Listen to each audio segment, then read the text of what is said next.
clarity, strategy, and step-by-step moves, here's what you need to know from this week's Friday Focus on KGCI, Real Estate on Air.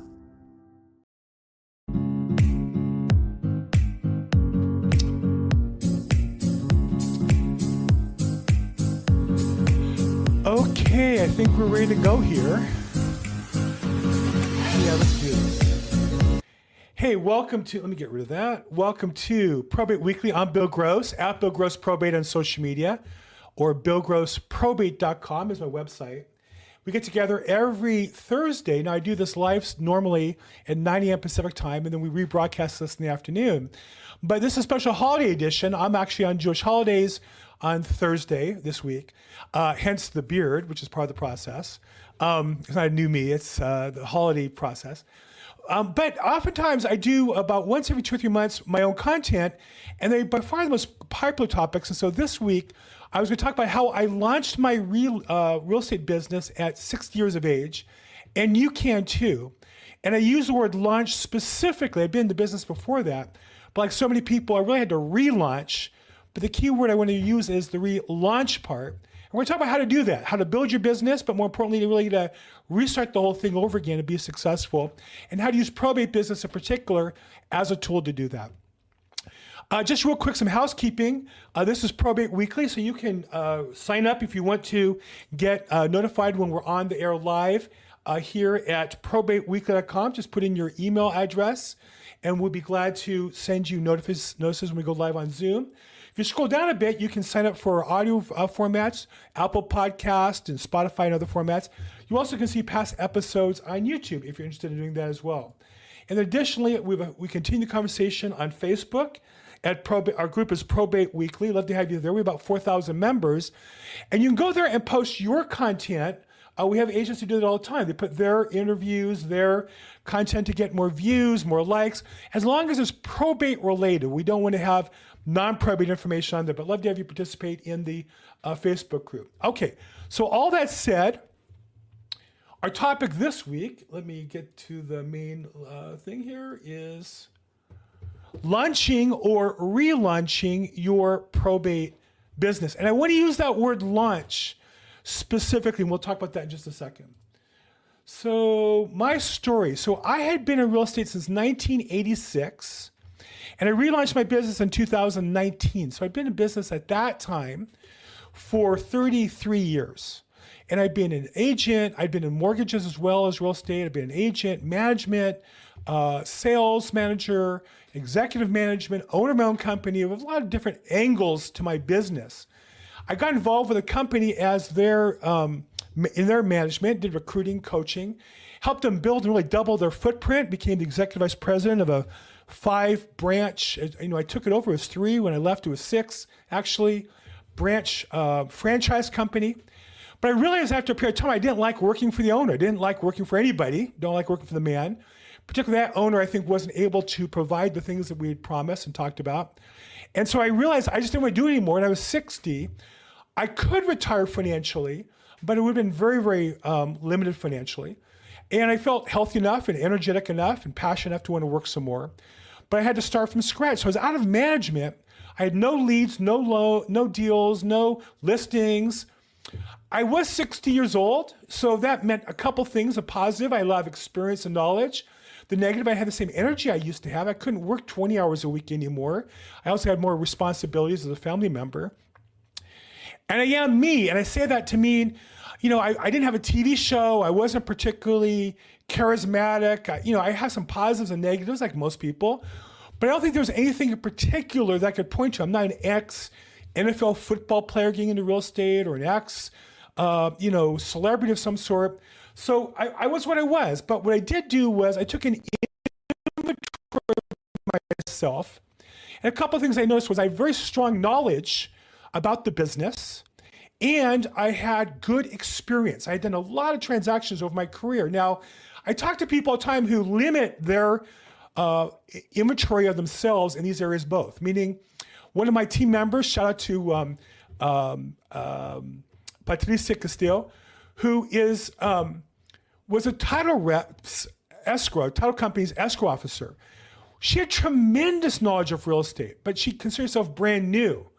Well, she might have been new as a real estate agent, like me, going back to being an agent, but she had tremendous experience of so many transactions and the business and people. Also experienced so many transactions that we've closed. Maybe you're a lender or title rep or some other business, insurance. All that experience is an asset that you need to look at how to deploy that if you're going to relaunch your business. I also had a Rolodex. I knew people. I've been president of my synagogue, small one. And I had friends and family. I had a daughter who's going to get married, so eventually we'd have a wedding to put on with people who'd show up. So I knew people. But that Rolodex wasn't engaged. I really wasn't sending out emails about real estate to them. I hadn't positioned myself as an expert. So I had these assets that were not being deployed. And one thing I knew was I'd have to leverage what I knew and how I knew how to do it and the people who I knew in order to build a business. So that was really important to me. So all of us have to leverage three things, which is your skills. Like in my case, I had good computer skills. I had good real estate contract skills, knowledge of real estate. Now, I didn't know the market area so well because I wasn't really working open houses and didn't preview properties in a geography where I lived. That was a big disadvantage. But I did know contracts, I did know negotiations, I did know business. And I also did have a great Rolodex with contacts and a platform. And you can see my I didn't really go through this presentation in detail to edit out some of these things. But I had a Rolodex. And I think this is another asset that more experienced agents, when they have to relaunch or launch, don't look at. They always poo-poo. Well, yeah, but I didn't really sell that many houses. Oh, I moved here from, recently an agent say I moved here from Chicago. Yeah, but he sold a house or two in Chicago. And he had somebody who moved from Chicago to his market area in Palm Springs. Well, if you know 100 people in Chicago, that's 100 prospects who might move to Palm Springs. Will all of them move? No, but might one move a year? Well, if you engage with them and give them value, maybe so. So our Rolodex is really our most unused asset, particularly if you've been in business at all, and particularly if you're experienced and a little older. I want to share with you some of the important mindsets that I think you have to have if you're going to launch a business or relaunch your business, and these are critical. One is from my first coach, Zig Ziglar. You can change who you are, you can change what you are by changing what goes in your mind. And we underestimate this. I mean, when I talk to people, I'll ask them, what are you watching, what are you listening to, and what are you reading? That's how we put things in our mind, what we watch and read and listen to. And what I realized was if I was going to relaunch my business, I had to really restart all of that. I had to stop what I was watching. And I think oftentimes we'll say, well, I listen to sports talk. Well, that's great. But if it's on the radio or internet podcast, about 20 minutes is content and 10 minutes per 30 minutes is advertisements. And usually the advertisements are not positive. If you listen to radio like in your car, that's news, which is just toxic. And people say, maybe, well, I don't listen to that much radio or that much TV. That's like saying I don't listen to that much poison or I don't watch that much poison. And so I really would urge you to just stop everything you're watching, listening to, and reading and restart putting the good stuff in. Because if you're in a position where you have to relaunch your business, you need to get all the engines working in the right direction. So this one's really important. You can change who you are, you can change what you are by changing what goes in your mind. Another quote from Mike Tomlin, head football coach, Pittsburgh Steelers, we need to do the routine things routinely. As real estate agents, there are certain things that we do and that we know we should do regularly, but we don't.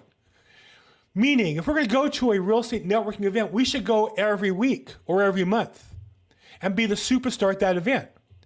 Too many agents will come once or twice and not come back again, and they quit before the miracle happens because they don't do the routine things routinely. They don't do their business development every day, every work day. Whether it be phone calling or door knocking or going to meetings or doing social media or doing video, whatever it is you're going to do, we need to do those routine things routinely so they become a habit and we get consistent, we get good at them. Bill Belichick, former head coach, New England Patriots, one of the most winning coaches in history, do your job. Real estate agents is really quick to learn other people's jobs, but what we don't do is do our job. Our job is little things like know the contracts in and out. Read every page of anything you ever ask your customer to sign. Know your software for your contracts. Know your software for your documents. Do your job. And one of the things that amazed me when I watch interviews with former players of Coach Belichick is that he made every player learn what every other player's roles were so he knew what to expect. And so us as realtors, we need to learn what the title rep does, what the escrow company does, what the lender does, and really learn it so we can do our job better. And so this is a misunderstood part, but I'm not suggesting you spend all day doing this. I am suggesting that instead of deferring and saying, well, that's not my job, if it affects your job, it is probably part of your job. Another one is come from giving value. The money, this is a quote from Mike Ferry, a real estate coach. The compensation we receive is a reflection of the value we create for other people. So what that means, if we create more value for other people, we have the opportunity to collect more for ourselves. We focus on how do I get more rather than how do I give more. Knowing if we give more, ultimately, it works out. You know, it's funny, this probate podcast, I started this 5 years ago. And I didn't really have a plan for it. I just enjoyed doing it. I know I wanted to talk to other real estate agents and professionals about the business. And so what better place to congregate than my own? And so people say, well, how do you plan to make money at this? And I said, I don't know. All I know is if I give good information, in the long run, it will work out for me. And it has. So we like to focus on coming from giving a value. And then the last one, in terms of mindset, I would say is launch. And I use that word because if you know the story of a rocket ship, so much energy is used just to clear the starting gate. And so we have to think about, if we're going to launch a business, it's so much energy to get started. We need everything to be done.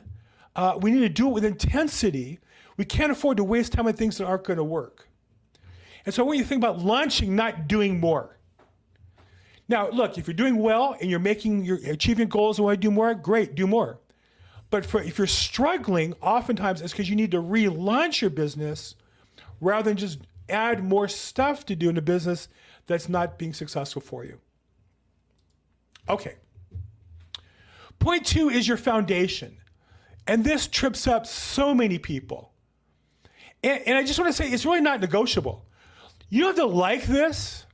But at the end of the day, because our goal is to leverage the people we know and to share the experience and knowledge we have, your foundation, what you can call your center of influence, your CRM, your COI, your SOI, your METS if you're a Keller Williams agent, it doesn't really matter what you call it.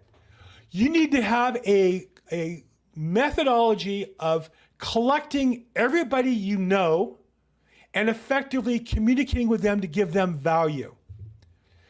And so you want to build your COI, your SOI, list with everybody you know that meets the big 5. They know you, you know them, they like you. If you bumped into them, they'd be pleasant to you, and they'd return your phone call. That's the big 5 from Big Joel Epstein. But basically, anybody that you know, like, and trust, and they know, like, and trust you is another shortcut. Everybody should go in your system. If you're a real estate agent, of course, you should include in your marketing every vendor you ever meet, every inspector, every title rep, every mortgage rep that calls on your listing, every mortgage rep that pre-quals a buyer of yours, everyone. And the goal is to have their name, their mailing address, their phone, their email, and their social media, wherever they are. This is how we build a business. By accumulating people who know, like, and trust us, we know, like, and trust them, and then we convey value to them in a way that generates business. The goal is to have all the information on everybody you ever meet, and every day add in at least one. My goal was 1.5 when I started building my business. Now, another thing you might do if you're probate focused is you might have a field called estate plan, ? And have yes, no, and I don't know. Meaning, at some point, let me back up. As a real estate agent, and I talk about this in a whole hour podcast, we know whether or not our clients have an estate plan because when we sell them the house, we know how they take vesting, or we can check public records. I believe every single homeowner in California, as of today, should have some sort of estate plan, most commonly some sort of a trust, maybe just a will in some cases, but most people trust. And so we as agents should know where they have it. If we don't know, let's identify them, yes, no, and don't know. And there's a plan I talk about in my YouTube channel on how to convert this into business. And one of the most easy paths is for all those that you know have a plan, you ask them who did it and did they like that attorney or service. If they did, ask if you can refer customers to them. And then you can meet that service or attorney and refer them clients. Then you call the people who you know don't have one and ask them if they know the advantages of having an estate plan and the importance of it. And you might point to them some resources to help with this. And if they say, no, I'd like to meet somebody, you point them to the resource you just met from your client. And those you don't know, obviously, you call them up and you ask them because you don't know. And if you don't know and they tell you, no, I don't have one, you point them to the resource. Same process. And then you tag vendors and put in notes as to their business so you can refer people business that you meet along the way. So this is the foundation that you have to build. Now, again, as I mentioned, a estate planning resource list, you also want to have a list of estate planners. And I want you to think about these different types of estate planning. There's starter, and there's what I call value, and then there's also online. There's intermediate, meaning starter might be for somebody who just needs a basic plan. It can be online, trustedwill.com, legalzoom.com, whatever service that you know somebody at. An intermediate might be somebody who typically charges $3,000 to $5,000, typically in a state, $1 million to $5 million. And you might also need some higher price point experts, larger states as well. Male, female, I find generally referring male to male, female to female just works better. They're more alike. It's just in all businesses, it seems like an easier match. Geographic, I'm in LA, so there are some people I'll say, do you plan to meet in person? Some attorneys like to do it in person. Certainly the intermediate and larger state planning services require some in-person attention. And so where they are geographically in your market is important. And their price points and complications and specialties. For example, conservatorships, guardianships, elder abuse cases. There's different types of specialties within that field as you get deeper, but you would have a place to put those notes so that you can keep track of who your estate planning resources are as you build your database out. Always build your real estate vendor list. When people call and ask for anything to do with real estate, your answer should be either you know somebody or you'll get somebody and you'll vet them for them. You have a resource through your company, you have a resource through your networking, you have a resource through me, and I can point you some resources. Executorium is another resource you can use. But you should always be building your list of resources for customers, tree people, sewage pipe people, clean out people, painting people, handymen. When somebody calls you and says, or emails you or texts you, hey, do you know somebody who? The answer should always be yes, and get a conversation to find out exactly what they need and do your best to find the best vendor to help them out. And then you want to leverage all this with social media content. So if you want to build in probate, you should specifically post regarding probate and estate planning. And there's some great resources I talked about last week on my show, resources where you can get that content.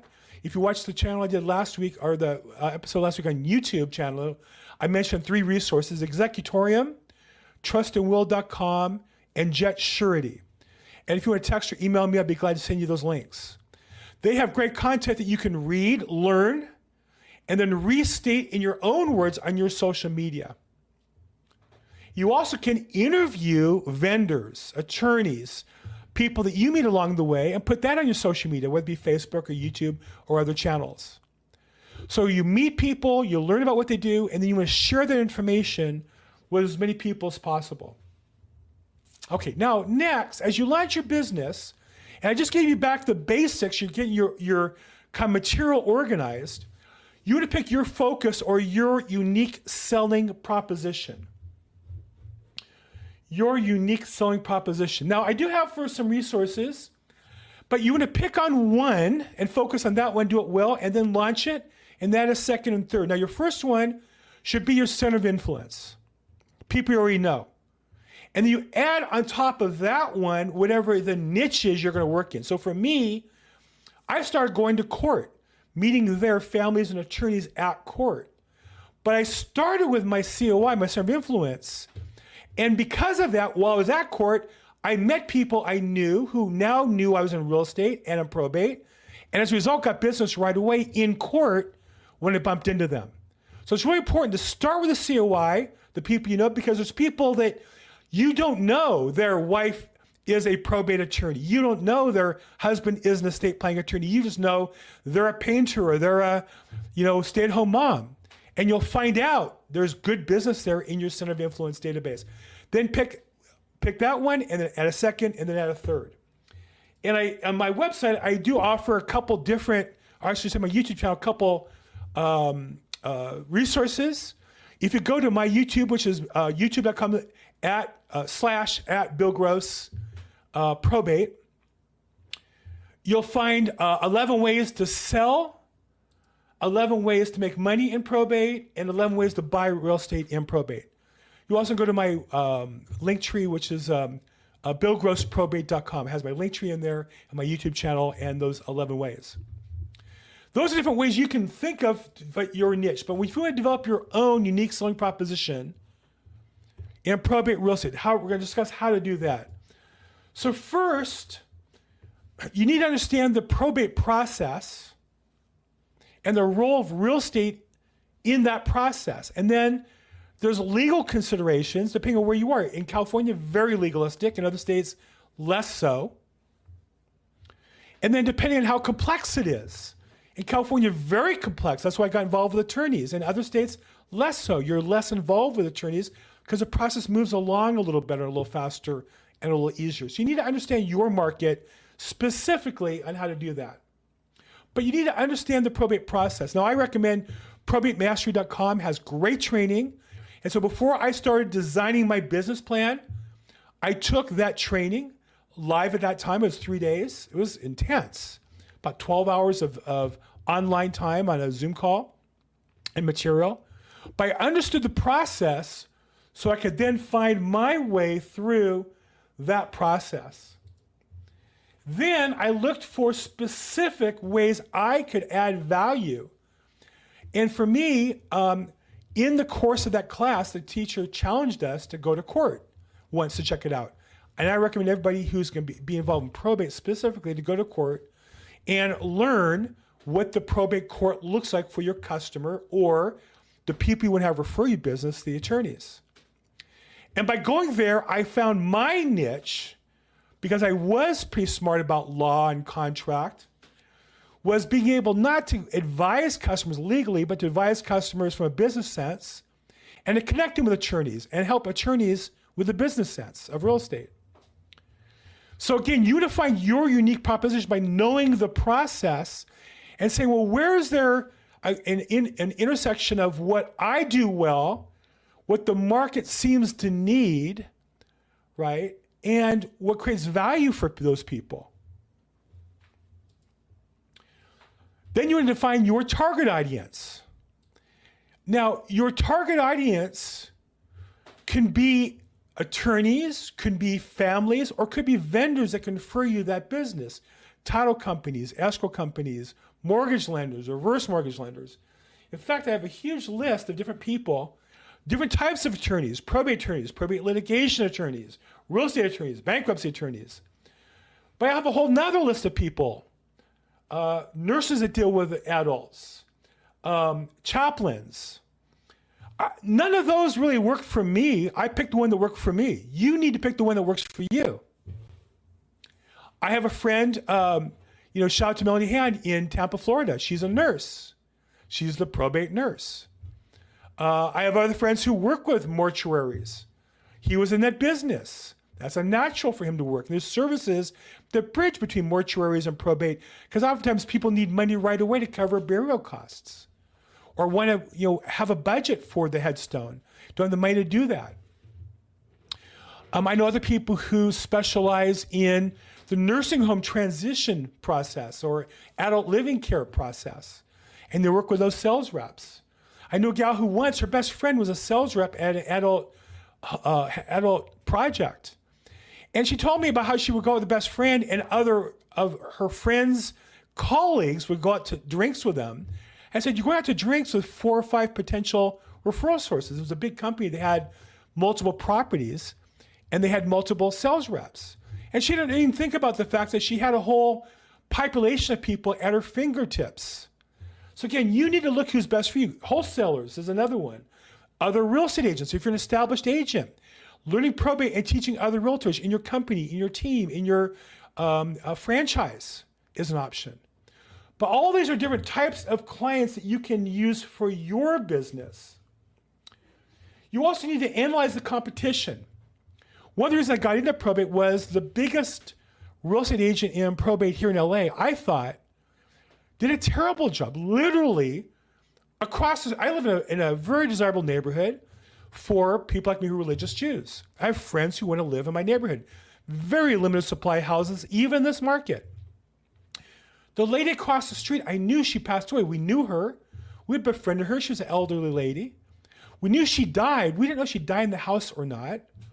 And I had friends who wanted to live there. They were queasy. They didn't want to buy if she died in the house. Most people don't. One thing I've learned is most people aren't pronounced dead unless they're found. Anytime an ambulance shows up, they generally pronounce at the hospital. And that really saves the family a lot of money. And it turns out the real estate agent would not answer the question despite numerous phone calls, texts, and emails, 3 of each. And I said, this agent is obviously just trying to keep the buyer for themselves to double in the deal. As I learned in probate, I realized the competition was weak. Because if you have to cheat to be successful, that's because you're weak. You're not creating value, you're hiding value. And so analyze your competition. Go to the MLS, pull the properties that mention probate in them, or if they have keywords in your MLS. Or do the public records and look for the deeds that are probate granted properties. And find out your market, how many properties there are, what areas are there, what are the sales prices, how many per month are there? Or buy data from a company and find out how many probate filings there are in your city, county, or wherever. Do the research. I have a search in the MLS where I look at every single MLS listing for probate. And I see who the agent is. I read their public remarks, their private remarks. I want to see, do they know what they're doing or not? Whether they're selling property or not. Are they doing price reductions? Are they having their properties go on hold, or the properties being withdrawn or canceled? So I literally track everyone and review the stats every month in my market area. I know every single probate filed in my MLS. I also track every probate court confirmation in Los Angeles County, every one. Who the listing agent was, who the attorney was, if they sold the property for the price confirming or there was overbidding or not. Every single one. And I learned who the weak players were to take advantage of them. You can do that in your area as well. So analyze the competition, create some opportunities for you to find those niches to push in. And on this flyer, on this sheet, I have a number of different options you can look for. Find your unique strengths. Mine's data, numbers, research. I'll do the hard work other people won't do. What are yours? So you need to find what you enjoy doing, what the market needs, and what your strengths are, and where the overlap is. Those are the 3 things. As a Venn diagram, I'm gonna get political, but a Venn diagram, we have those 3 circles. There's an overlap of what you're strong at, what you enjoy doing, and what the market needs. And if you can find that, I loved going to court daily pre-COVID. I put a suit on. I wore, nice Brooks Brothers clothes. I enjoyed doing that every day. I left early, but I also got home early. I was there at court opened at, the courthouse opened at 8. The courtroom was scheduled to start at 8:30. My goal is to be there at 8:15 in the court hallway every day, 5 days a week. And I was there for 3 hours a day, dressed as an attorney with my attorney briefcase, business cards in hand, ready to meet people. My goal is to meet 1.5 people per day. But I enjoyed it. I was good at it. I looked the part. My gray hair was my advantage because dressed that way, I looked like an attorney. What are your strengths? Don't do that because I did it. What are your strengths? What do you enjoy doing? You might hate going to court. You might love door knocking. Some people do. Some people love cold calling. Some people love doing video and social media, which I moved from court when COVID closed it to doing videos like this. And as a result, I love doing it. And I get to talk to a lot of people and build a great business. So you need to find those three, your strengths, what you enjoy doing, and what the market needs. And where all three of those overlap, that's your overlap. That's where your business should be. And then craft a compelling message. I am the LA probate expert. Now, what that means to me is I've seen more LA County probate court confirmation sales than any judge, attorney, or realtor in LA County. I've really tracked every single one for the last 5 years. I have a spreadsheet with all of them. Who the judge was, what the department was, who the attorney was, who the realtors were, if they were overbidders or not, what the price was, every single one. I'm the expert on those. I literally every day I'm looking at 4 or 5 different cases online to learn the procedures. That's my compelling message. What's yours?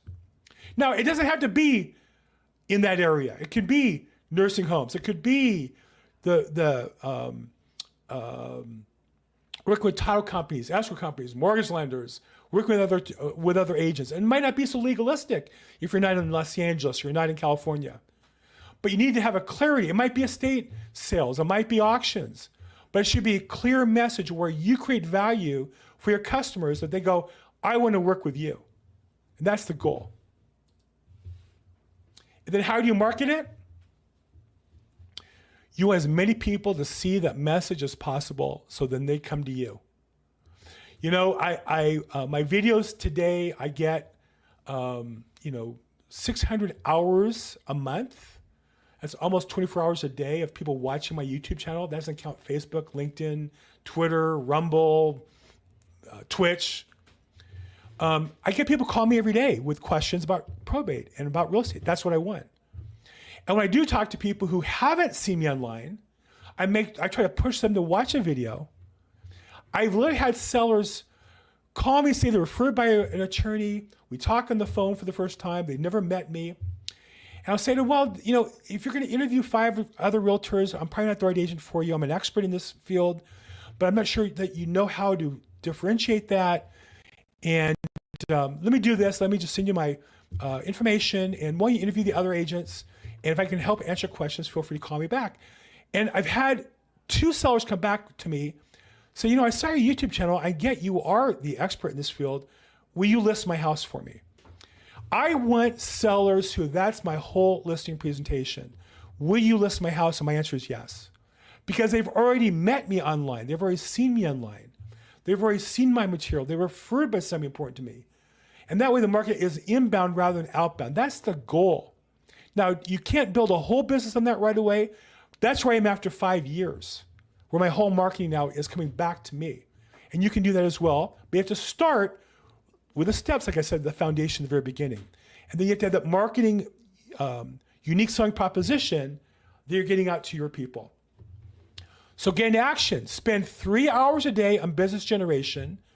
You want to talk to 25 people a day and add 1.5 people to your database daily, 5 days a week. That can be phone calls, networking, door knocking, but that's your goal, to talk to 25 people a day and to add 1.5 in your database, which means they've given you permission to contact them, name, address, phone number, email, mailing address, whatever's appropriate, whatever you're using to contact them. That's action in my book. Now, I've changed that myself to where, because I do social media, I create content like this. I host calls. I'm a guest on podcasts. I'm a guest on other people's shows. And so I want to talk to 25 people a day on an outbound basis. Or in my case, I have 6,000 views my videos every month, and those numbers all work out. I see a view in video as being 1/10 as good as a phone call, 10 to 1. So I need to have the equivalent of 250 people seeing me a day to achieve my goals, and I exceed that number. That's my plan. And then lastly, you got to commit to learning. You have to commit to improving on a constant basis. And that's why I created Probate Weekly, is so that we get together and share best practices and share what's working and share success tips. And so I'd love to have you share anything you have here in comment section down below. And also on the Probate Weekly Facebook group. I'd love to have you share any helpful tips. So again, just to kind of, bring it back to a fine point here. Probate Weekly is my tool to help you build your business by offering you the place to meet, share ideas, what's working, and also help you as you're building your ideas. But just sign up, put your email address in. If you're watching this, maybe you already get it. And you can also listen to it on other formats and watch the past episodes. And then second, continue the conversation on the Facebook group, Probate Weekly. Post your content. Ask your questions there as you build the process. And I know I covered a lot of material there as well quickly. So that's my take on what it takes to build your business. I cover it in an hour. I'm sure what could be several meetings and several coaching sessions and so on. I don't offer a coaching program. Bruce Hill at Probate Mastery does. He covers these materials. I'm just giving it to you in my format. If you want to, if you email me your email address, I'd be glad to send you a link to the slides you saw here in case there's something that you missed. I'd love to help you any way that I can. And so, reach out. I'm at Bill Gross Probate on social media. I'm available at billgrossprobate.com. Has all of my programs and links and stuff to the emails and stuff that I do. I sure appreciate you guys' support.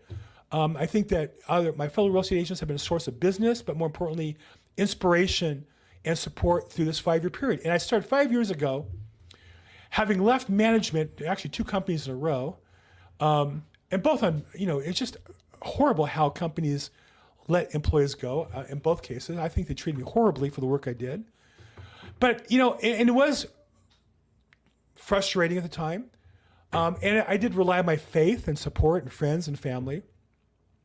But I stand here 5 years later with a business that's running on its own. I literally taken off more time. I took off a nice summer vacation. I'm kind of in the middle of a holiday vacation here. Next week I go to a convention. I'm again taking off a week to go to Miami with my company for a convention. I was never able to take out that kind of time before. And quit at 5 o'clock to play with my grandsons on a daily basis. That can happen for you too. I want to give you the promise that if you put the work in, but you have a clear plan, and you work that plan and you execute it on a daily basis, you also can relaunch or launch your business. And I'm here to help. So reach out if I can help you in any way. I'm at Bill Gross Probate. As always, make today your best day ever. Thanks so much for this.